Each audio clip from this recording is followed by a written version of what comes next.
Hello, नमस्कार दोस्तों। आज हम बात करेंगे अशोक लीलैंड के स्टॉक के बारे में और जानेंगे इसके इम्पोर्टेंट सपोर्ट और टारगेट लेवल के बारे में। आज के दिन में जितनी गिरावट आई दोस्तों, वो आप सभी को पता है, सभी स्टॉक में आई है। तो आपने अगर जो स्टॉक ले रखे हैं तो उसमें घबराने की बिल्कुल भी बात नहीं है। दूसरी बात, ये वीडियो आपकी एजुकेशन के लिए, किसी भी वीडियो में किसी भी तरह की बाइंग और सेलिंग की मैं आपको एडवाइस नहीं कर रहा हूँ। फिर भी अगर आप मेरे किसी वीडियो को देखने के बाद स्टॉक में ट्रेड करते हैं तो अपने फाइनेंशियल एडवाइजर से जरूर कंसल्ट करें। साथ ही अगर आपने मेरे पुराने वीडियो देखे होंगे तो मैंने आपसे कहा था कि स्टॉक में कौन कौन से सपोर्ट लेवल रहेंगे और अगर वो लेवल ब्रेकआउट होता है तो स्टॉक में गिरावट आ सकती है। साथ ही यहाँ पर निफ्टी ने भी वैसा ही किया और स्टॉक में गिरावट की तरफ जो स्टॉक को लेकर के चली गई। तो अब यहाँ पर हम देखते हैं कि स्टॉक में जो है सपोर्ट लेवल कहाँ पर लिया गया है स्टॉक ने और स्टॉक का ट्रेंड कौन सा चल रहा है। स्टॉक का अगर ट्रेंड देखिए तो स्टॉक अप ट्रेंड में चल रहा है। लॉन्ग टर्म बेसिस पर देखिएगा, क्योंकि स्टॉक ने यहाँ पर लो बनाया, फिर ऊपर लो बनाया, फिर ऊपर लो बनाया, फिर ऊपर, इस तरह से स्टॉक ने यहाँ जाकर के लो बनाया था लास्ट का, इस लो के बाद में। पर स्टॉक में मैंने कहा था कि अगर ये लेवल टूटता है तो स्टॉक में और भी गिरावट आ सकती है।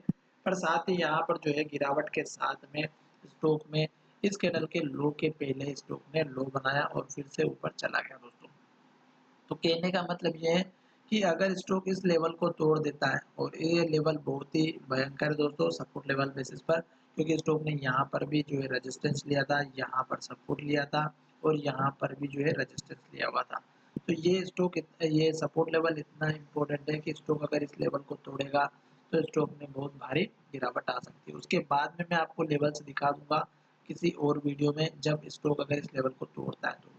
साथ ही स्टॉक में अगर भारी गिरावट आती है तो आपके जो लेवल्स रहेंगे वो मैं आपको फिर से इंडिकेट कर दूंगा। पर अगर आज के दिन में जो गिरावट आए, वो अगर गिरावट आप 2 दिन पहले देखेंगे तो आपको पता चल जाएगी, क्योंकि स्टॉक ने यहाँ पर रेड कैंडल बनाई थी बहुत भारी, उसके बाद फिर एक बड़ी रेड कैंडल बनाई थी और आज फिर एक रेड कैंडल बनाई हुई है।